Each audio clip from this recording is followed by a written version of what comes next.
Welcome to All Basket Games. And for today's topic, the Nintendo Direct landed out recently. And of course, it had a lot of things. Naturally, everybody's excited about seeing Kirby trying to eat stuff that's way too big for him to eat. But in our case, what we wanted to talk about is actually the DLC that's coming for Mario Kart 8 Deluxe. So there's 48 courses in the main game, and we're getting 48 more courses in the DLC form. Wow, it's double the courses then. Yeah. And the first question, I guess, is, the original game, of course, the Mario Kart 8 Deluxe is it's a deluxe version of the Mario Kart 8 that came on Wii U. But the Mario Kart 8 Deluxe already is like 4 or 5 years old. And the Switch is now 5 years old. So you could ask at this point, why DLC? Where's Mario Kart 9?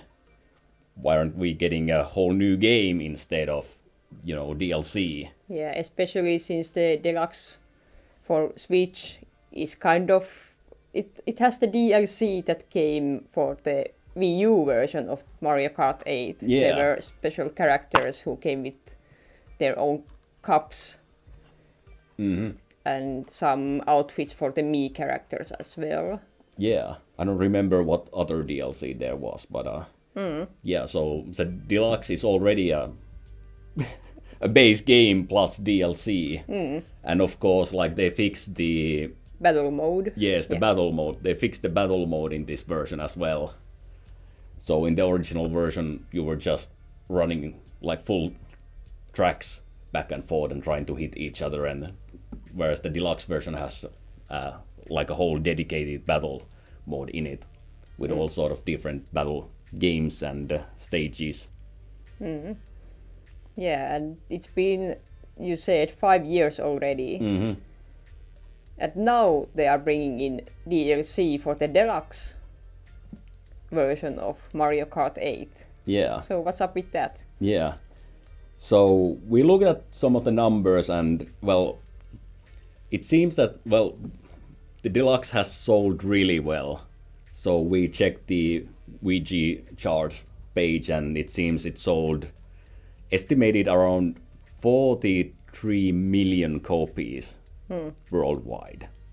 And to this day, I like to, every now and then look at the Japanese weekly sales charts, and this game is there in the top 10 every single week in Japan. For all these 5 years it's been out. Yeah. And it may have like dropped from there for a while every now and then from the top 10, but it's surely always been like in the top 20 or top 50. And I'm not even talking about like the Switch games top 10 weekly list. I'm talking about the complete Japanese top 10 weekly list. Is it console games, not PC or... I think so, yes. But Let's say still... console, because I've seen only the Xboxes and PlayStations and Switch games in the charts, so let's assume it's a console specific. Yeah, and it might be just physical versions. I'm not sure if they're counting digital.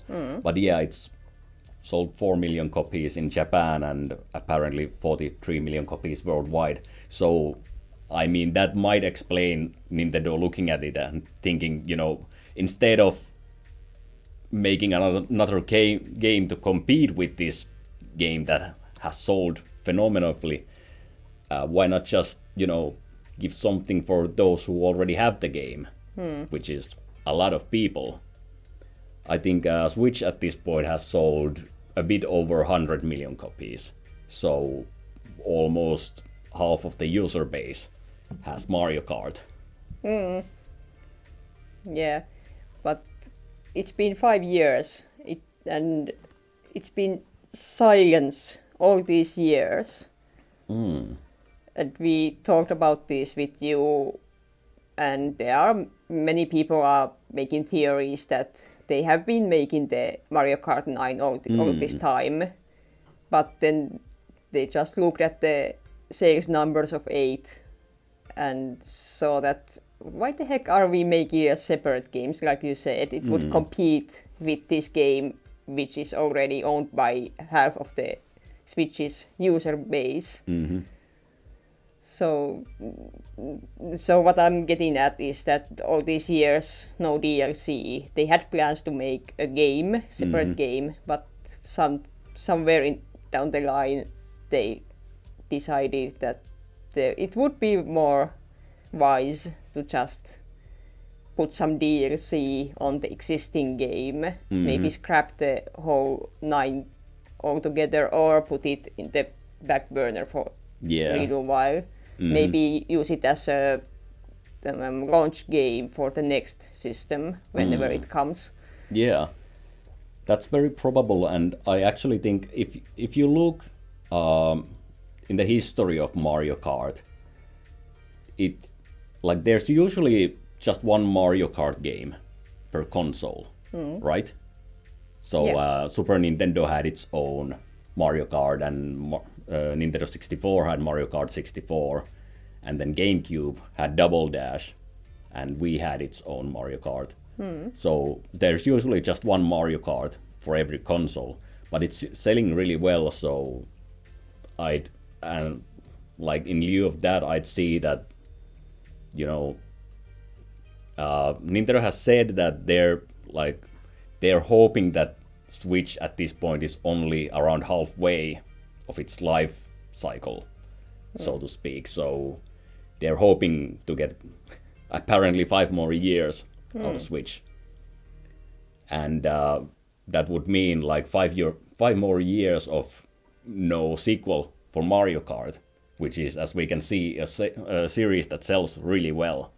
So indeed, why not put some DLC in it now that it's very much possible? And DLC, that's very easy to make, because it's all tracks from previous games. There are no new tracks coming in. They're only the old tracks reimagined for the Mario Kart 8 style. I did they mention, I guess they didn't mention that there would be any original tracks, so we can assume that everything is from existing stages. Yeah, at least that's what they highlighted in the trailer. Yeah. And they didn't specifically speak of any original tracks, so I'm gonna assume it's all tracks from the previous games. Yeah, I would imagine that they are basically holding the original tracks for Mario Kart 9, which is probably coming, as we mentioned, to the successor to the Switch somewhere down the line. But so they basically just have to take existing tracks and rework them into the game. And that's actually because, Mario Kart Tour, which is the Mario Kart version that's out on mobile devices, has been out for quite a while now. So that's another source where they can just pull stages from. And instead of having to look at just the main console lines. And this is only positive. You can say that, now we're not gonna get Mario Kart 9 for many years down the line, because they decided to go with the 8 DLC stuff. But on the other hand, that actually shows that Nintendo is taking another step towards modern gaming, in that they are willing to support a game for many years with DLC, instead of sticking with the old style of making new games constantly, so that they keep pulling in new revenue from new games all the time. Times have changed since Super Nintendo times. We have internet now, and it's very easy to put new stuff into old games. So Nintendo has taken a little tiny step towards the modern times of game selling. Yeah, that's actually another thing that I wanted to talk about, because it's like on the back of my mind, it keeps bothering me, like, should we be happy about this? Like, embracing this, giving more digital stuff into the game. Because down the line, I mean, recently there was news that the Wii U eShop and the 3DS eShop are going to close down next year. There's a lot of games that are going to disappear. Of course, they mentioned that if you bought these games, then you can still like re-download them. And if you're like if it's a game like Splatoon 1, where most of the game is on the internet, you can still play those games. So that stuff is not going to close down. But still, it's like you buy the DLC for this game, and sometime in the far future, maybe 10, 15 years from now, that stuff just, it's not going to be in the game anymore, because at some point the servers will be down and it's just not playable anymore. And like you could say that, yeah, sure, but that's going to be, as I mentioned, 10 to 15 years from now, so who cares?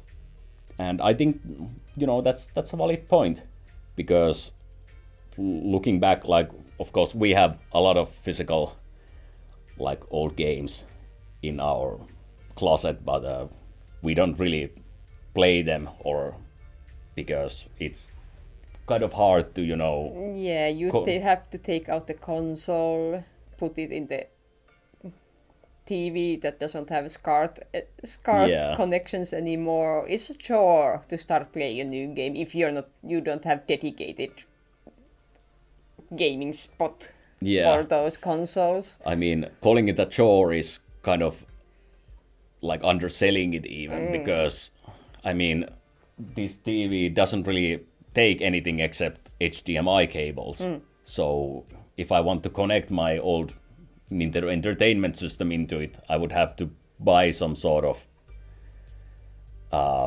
what do you even call it? Adapter. Like an adapter or a converter or something, and then there's going to be input lag, and at that point, what's the point?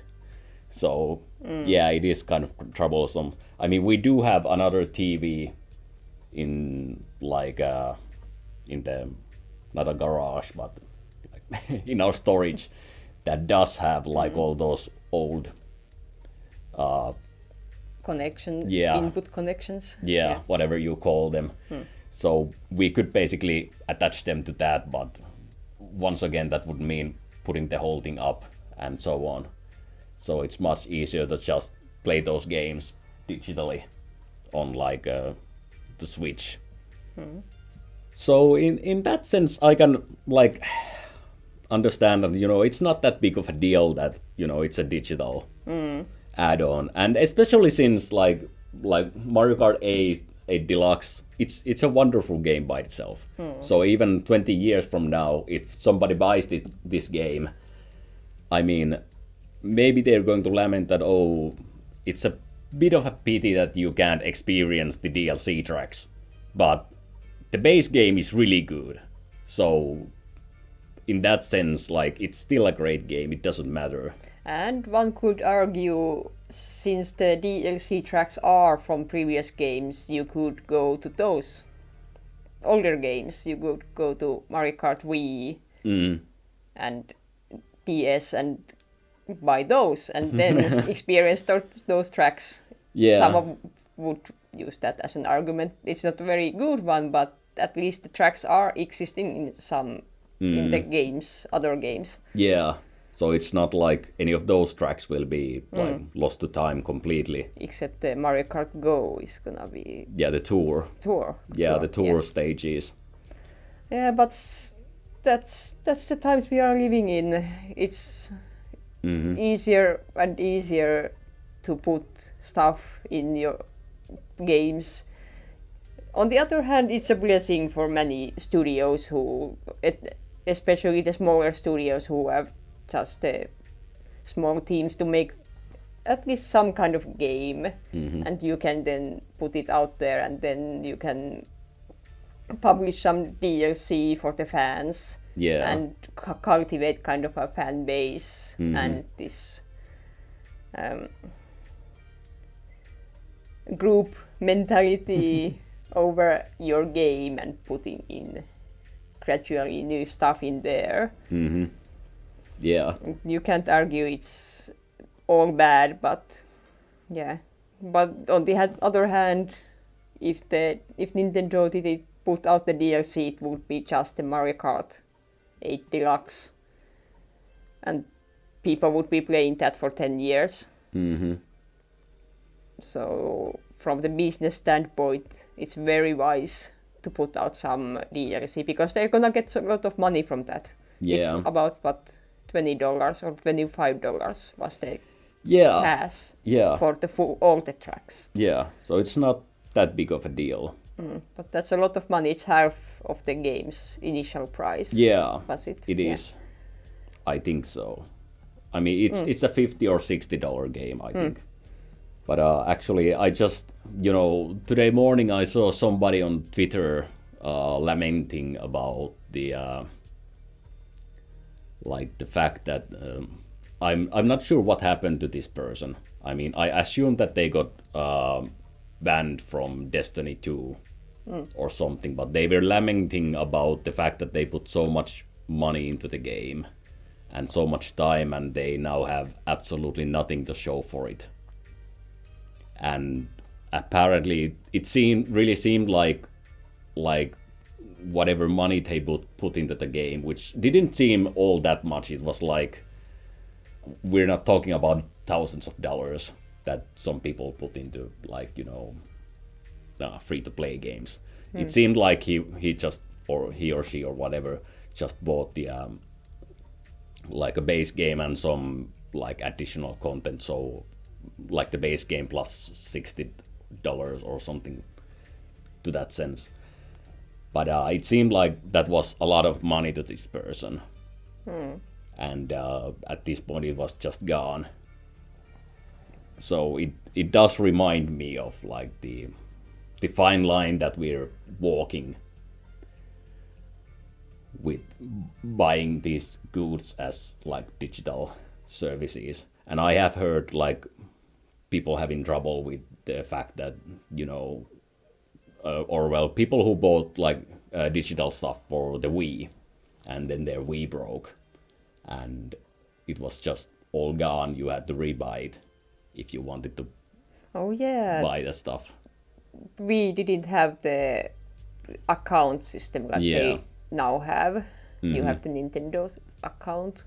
And I'm still not exactly sure how it goes with the Nintendo account these days, because I remember one famous YouTuber mentioned that he lost his Switch, or it broke or something, and so he got a new one, and he had to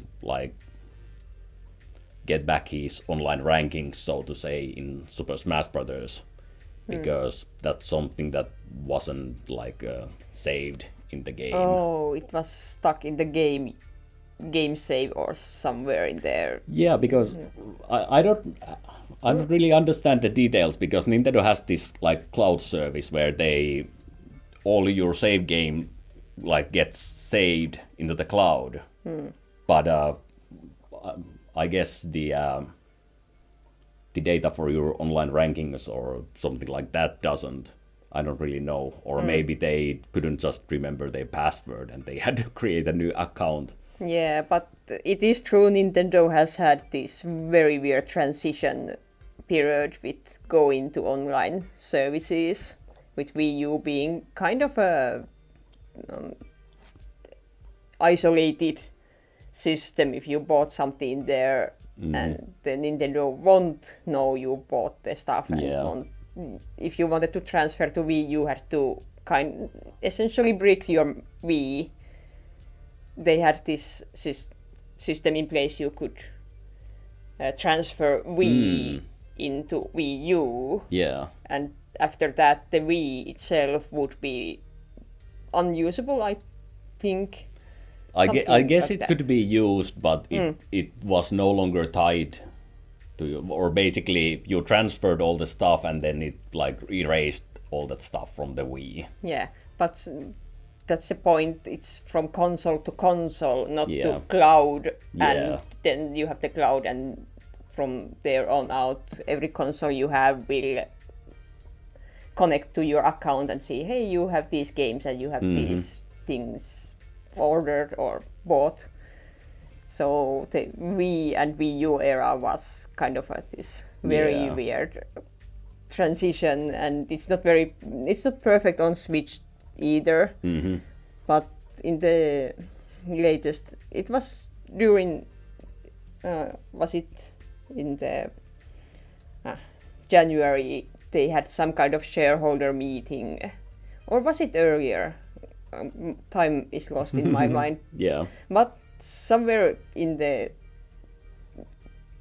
couple of months, they had this shareholder meeting where they talked about the future of Switch and their plans for the future, and they had this slide where they had this online service, and it was this rising from beyond Switch. So it sounds like they are gonna now really embrace you have single account and it will live on from system to system. So Nintendo has taken that step. Yeah. It took a long time for them, but they are trying to make it work. The online service isn't. Everyone is hating it very badly. Yeah. And Nintendo, they are very, very stubborn company. They want that just. I mean, it's a Japanese company. If you work with Japanese companies, you know that they are very often very stubborn about these kind of things. But it's just how some things in that culture are, and can't really be helped. Yeah, but in that context, it's a real step forward with them bringing out DLC for a game that's existed for many years now. And there are questions about this DLC practice. On the other hand, this kind of practice is very old when you think back to some games like Red Alert or Warcraft 3. Yeah, they had kind of DLC. It was just the expansion. Yeah, they were called expansion packs or expansion sets. Yes. And they were physical. That's why they're not DLC, because DLC is downloadable content, but it's essentially the same thing as it today with DLC. Yeah. The proper DLC is expanding the game you already have. And it's an old practice, especially in the PC side. Yeah. The one big difference there is, of course, as you mentioned, the expansion packs were usually physical. So as long as you have the base game and the expansion pack, you can always combine them instead of the expansion pack being somewhere on the cloud where when the servers go down, you can no longer access it. But of course, aside from that, it's the same practice. And once again, like the part that I am happy with is that, at least it's not loot boxes. It's not something very questionable. It is straight up double the amount of courses in the game, which is really nice. Well, the consumer side of the business, maybe we are lagging behind in that we are still stuck to the times where you had everything as physical form, like you said, you have the Warcraft 3 and then you have the Frozen Throne expansion as physical CDs. But now that we have transferred to the online internet, you download stuff to your game.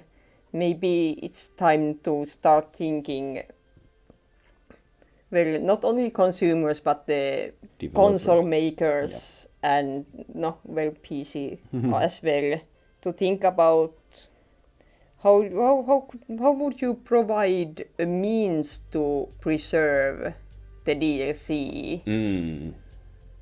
That's the missing piece in this. That's why we have this problem.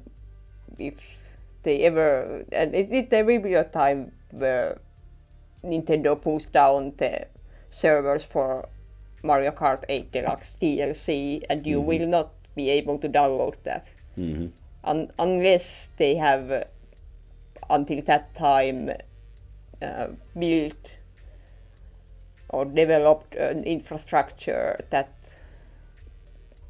serves the place where they put every legacy stuff, so that you can go get it anytime you want. That's gonna be very long time from here when that happens, but maybe they have changed. I actually think that like there's two answers to that problem, and the first one is that, well, first of all, when you make a game, you should make it as ready as possible so that it wouldn't have to be patched and DLC would have to be made for it all the time. And, that's one of the things that they did with, Mario Kart 8. It's a great game by itself. So you don't really need the DLC to enjoy it. And the other thing that actually Mario Kart 8 Deluxe represents is that, if you do release DLC, you can then just release a version of the game that has the DLC inside it. And I mean, that's, as I mentioned, that's also what the Mario Kart 8 Deluxe represents, because it's Mario Kart 8 for Wii U that has all the DLC in it. So I think those are the two like best practices in that sense. But I do sort of feel that we're probably not going to get a Mario Kart 8 Deluxe because we already have the Deluxe, so they're probably not going to make another version that has all the stuff in it, which is, I think it's fine for Mario Kart, but I think it's more of a pity for, I guess, the newest Smash Brothers, because like we have all these great new characters, Sora is in Smash, and Sephiroth and Banjo and Byleth. And what else? The Minecraft Steve and all these guys, and sure, they're in Smash now, but someday they're not going to be in Smash unless they make a special edition where it all comes packed in at or basically at the point where like they're done patching the game altogether. I think they're not updating the game anymore, but they may be probably patching it. I'm not quite sure. But that I think like a special edition or like a deluxe edition is one of the like answers to that problem.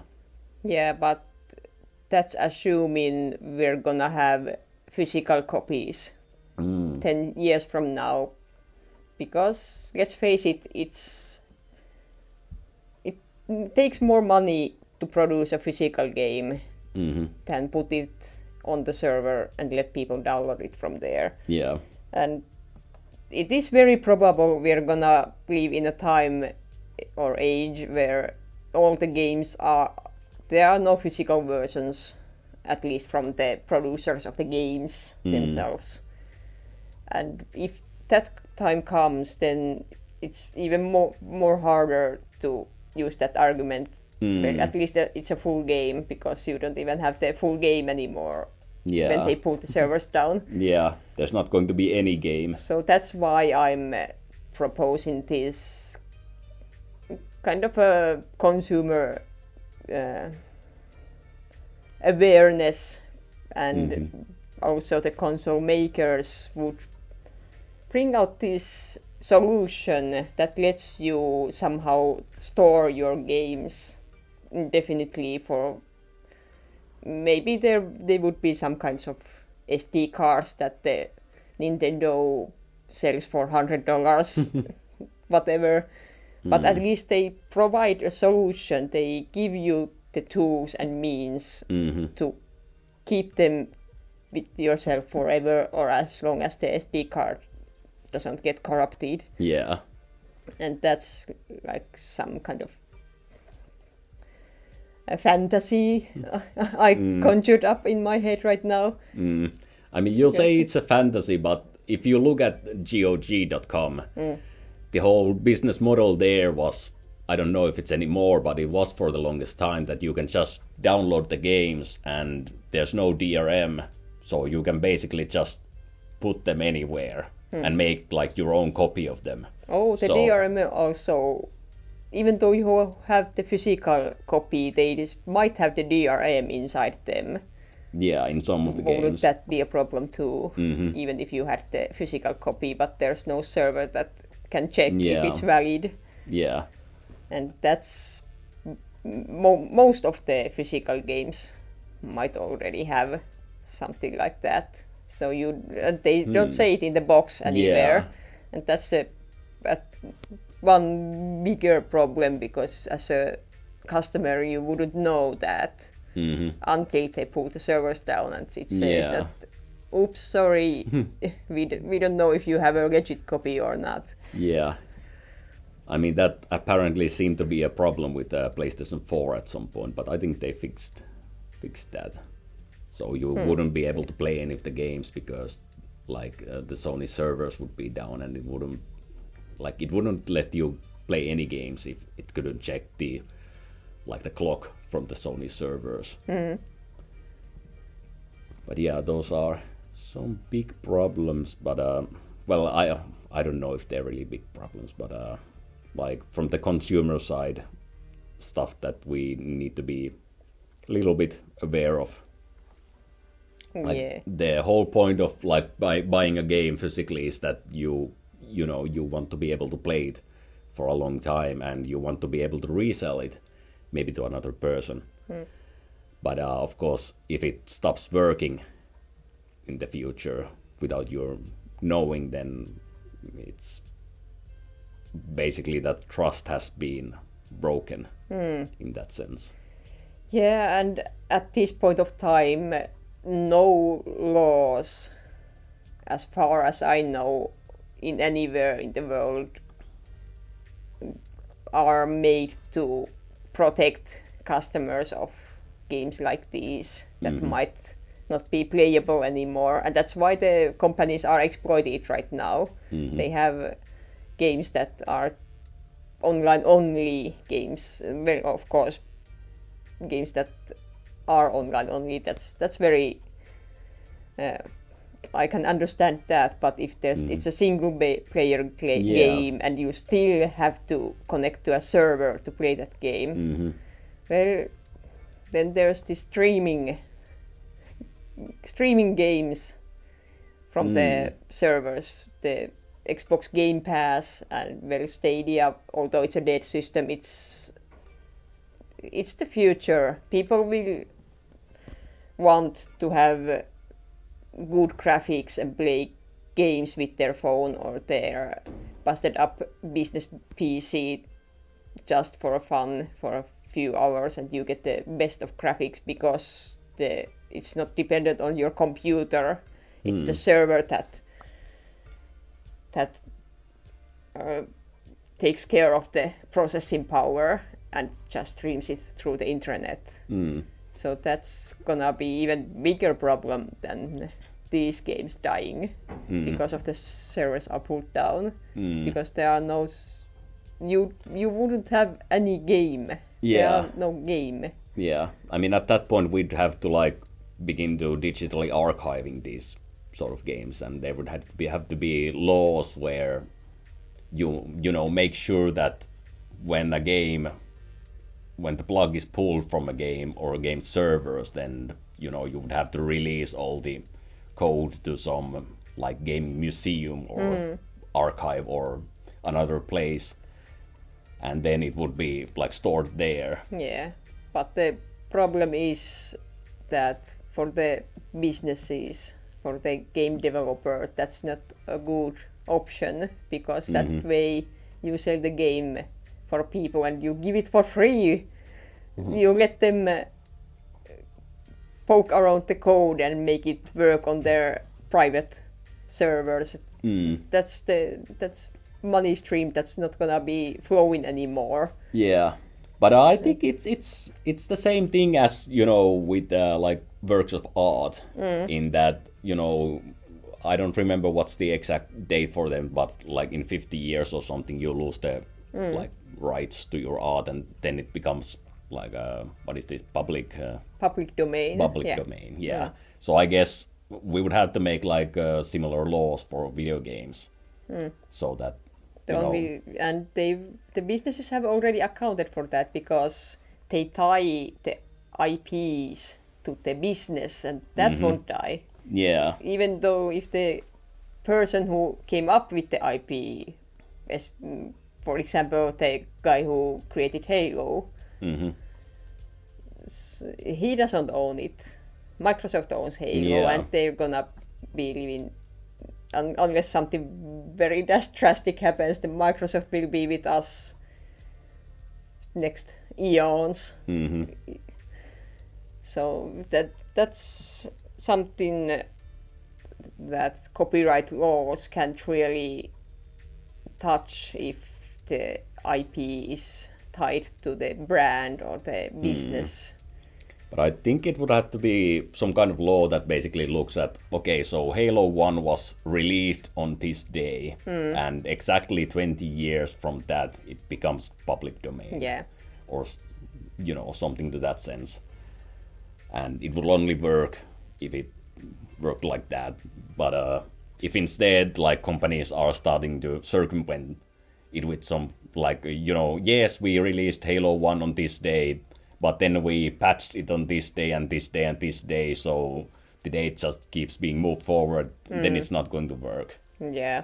The businesses are always gonna find the if there's a loophole to be found, they're gonna find it. Yeah. Because the business is revolving around them making more and more money. So. And additionally, the laws themselves are most of the time lobbied, and if there's a law proposal coming in that might hurt the businesses, you would bet that they do everything. They would throw as much money at it as possible to make it not happen. Yeah. But that's the paradox in this, or something. You could be just a good guy company and decide that, oh well, the games that are 20 or 10 years old, maybe they're not competing with our current games or the future games we are gonna launch.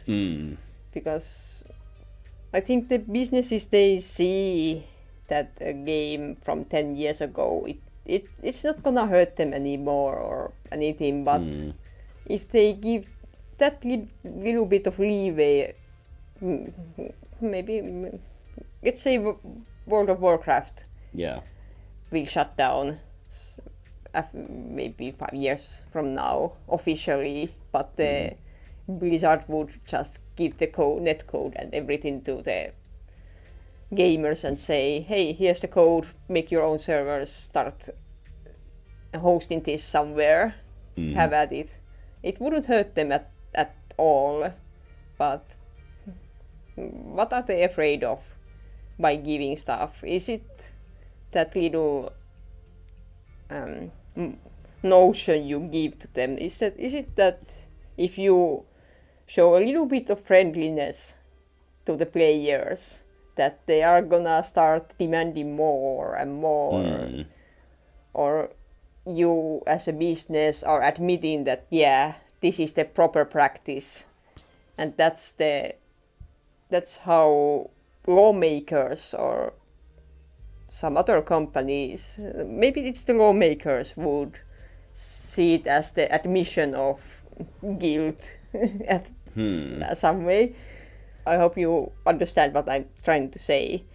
Yeah, I guess so. You give a pinky and it takes the whole hand Yeah. mentality, that if you admit that this is okay, then everyone else sees this business being kind of weak now. It's the okay, you admitted that, hey, company number 2, number 3, why aren't you doing this also? Yeah. Might it be some kind of chain reaction, or being afraid of this kind of chain reaction of laws starting to happen and people starting to demand things if they give a little bit of leeway in any of these? Yeah, I think it's a pretty complicated matter because, like, in some cases, like, well, for example, I mean, we've moved far away from speaking about Mario Kart 8 DLC, but like when the Xbox One was basically announced, they started talking about the like everything's going to be online only now, and at that point, Sony came to the scene and they were just, no, you know, we still have this physical stuff, so here you go, you can just share this with your friends. So I think like there's going to be call outs, and even if somebody does, like, again, like GOG.com, they let you download the games and just save them wherever you want, and you know, you can put them on a memory stick and just give that memory stick to your friend, and then they can play the game that you bought. But like, I don't see that anybody else, or I mean, I guess people have been calling Steam and other services out, like, why aren't you allowing us to do this? But it doesn't mean that Steam has to, or Valve has to do anything about it. So it really depends on the like situation and the scenarios. Yeah. And like, in some sense, like you mentioned World of Warcraft, like, what is Blizzard going to lose by, you know, just giving out World of Warcraft code and letting people run their own servers? Well, pretty much apparently, because well, you know, for the longest time they had this notion that, you know, you think you want the original World of Warcraft, but you don't, because it's just such a sucky game compared to what we build up it to be to this day. And then they released the classic version of World of Warcraft, and everybody went there. So it was clearly the superior game, actually. And I guess like many companies are afraid of that, you know, what the intellectual property itself means is different from like the quality that the intellectual property was in the first place. So there are some games, well, I've heard people even criticize like Super Mario games and series like that, which we can consider Super Mario Bros. 1, yes, it was a phenomenal game, but surely the Super Mario Bros. Games that we have today are at least equally as good, right? But there are some people who still argue that no, they're not, like Super Mario Bros. 1 is vastly superior to any of these 3D monstrosities that Nintendo is making these days. So in that sense, you could claim that even Nintendo or somebody is afraid of like losing these old IPs. And okay, in Nintendo's case, they use these old games always as sort of leverage in certain situations. If you look at like we're going on a tangent again, but like if you look at the Switch, the NES Online and the SNES Online services, basically those services would have been empty. It was you just paying $20 a year for just to have an internet connection. So they needed to have something to sort of ease you in there, and what they had was, you know, these old games, old Super Mario Brothers games, old SNES games. So hey, you can play these. And that's what Nintendo keeps doing with their games. Like when the Nintendo 3DS launched, it didn't sell very well at the start. So they lowered the price, and if you were one of the people who bought the system for, you know, before that, for the like the higher price, then you would get to pick a couple of like Nintendo games from the eShop. So once again, they were using those old titles as a sort of leverage for those people who felt like they were done justice by, buying the console or the handheld for elevated price. Now I think about it, I get two scenarios or possibilities. One is maybe companies themselves don't really know what would happen, and as long as they don't have hard numbers or know what's gonna happen, then it's better to just stay on the status quo. Yeah. And the other might be that Nintendo using their old games as leverage. That's very brilliant, because people are thirsty for the old games. They want the old games. They want to play. They're demanding Nintendo to launch or officially release Mother 3 for how many years now? There are fan translations and all, and they could play those, but they really want to have the official version. Yeah. And I might want to say that Nintendo knows really well that people are thirsty for those games, the old games. And the longer you keep them from playing those games, the thirst will grow bigger and bigger, and then you can just, hey, here's a little sprinkles for you, and everyone will eat it up, and you can sell them anything as a side for that. So those are the two scenarios I just saw from this conversation. And the other thing is that, of course, I think some big companies keep mentioning this time and time again, like when the creator of Minecraft created a card game. It was called Scrolls. So, of course, Bethesda suddenly jumped in and started sort of suing the company, because, scrolls is a word in Elder Scrolls. And they mentioned, like, when asked about it, why are you doing, Scrolls is obviously not a nod, or it's not stealing anything from the Elder Scrolls series. But they mentioned that, they have to, like, show this initial to protect their IP. Just because if they don't, then, it can be used in the future as a sort of example in a court case scenario or something. That's what I was getting at with my rambling way back. Yeah.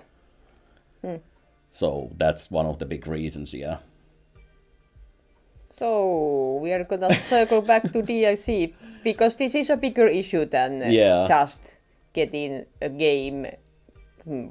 5 years later you get some DLC for it. That's a very nice bonus. For half of the game's price or even lower, you get double the tracks or 2 times more tracks for your game. And hey, that's nice.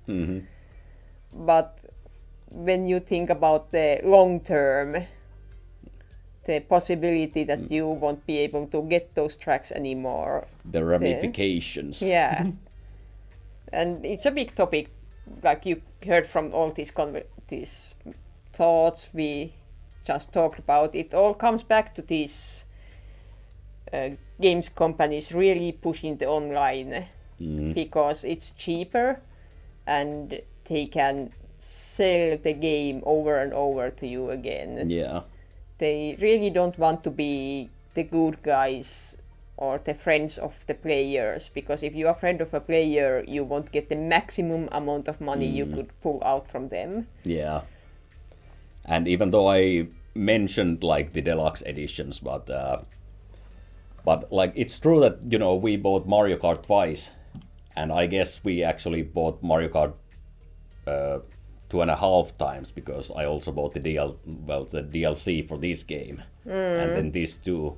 So, I mean, it's nice to have it all sort of as a physical copy, but at the same time, we already had this, so in that sense, we had to spend more money than necessary. and it's like a bit troublesome because how do you know when's going to be the Ultimate Edition? So when they announce Mario Kart 9, should we just wait 5 years for them to release the Deluxe Edition from it? What if they release the Deluxe Edition 6 years from then? So I only see parallels in the stock market. Should you buy the stock now or later? Is it gonna be cheaper later, or are you gonna get better value later? That's speculative mindset. The only way to win is to not play at all. Yeah, but fortunately we have a lot of games. The video games business is thriving, and we get a lot more games than we could ever possibly play, even if we put all our waking hours on playing all the games we want. Yeah. So might as well wait for the 5 years, and at the same time we could play a few dozen indie games and other games in the meantime, because we have a backlog, or toy box, as you like to call it. I mean, it's the same thing with like the Hyrule Warriors game. Like I waited, I think, several years for it, or maybe after it came out, and I was like, okay, this is clearly not going to come on. They're not going to do a definitive edition of it or anything. So we just bought it for the Wii U, and then they did a definitive edition for it for the Switch. So that was kind of a bummer, but we got to play it and it was nice. Yeah, and that's a game we're gonna make a whole video about. Yes. Or the second game, the Hyrule Warriors Age of Calamity. Yes. Next on the list. Yeah. But yeah, that was a lot of talk about Mario Kart 8 DLC and all sort of topics like relating to it, and problems with the digital market and so on. Yeah, and the re-releasing and Yeah, buying and the everything. game multiple times in a row. Yeah, there's just so many problems, and I don't know, I kind of wish for the old good days when you just bought the game and that was what you got, and if it had bugs, then it had bugs, and who cares if it had bugs? As long as it was playable, that was nice. Yeah.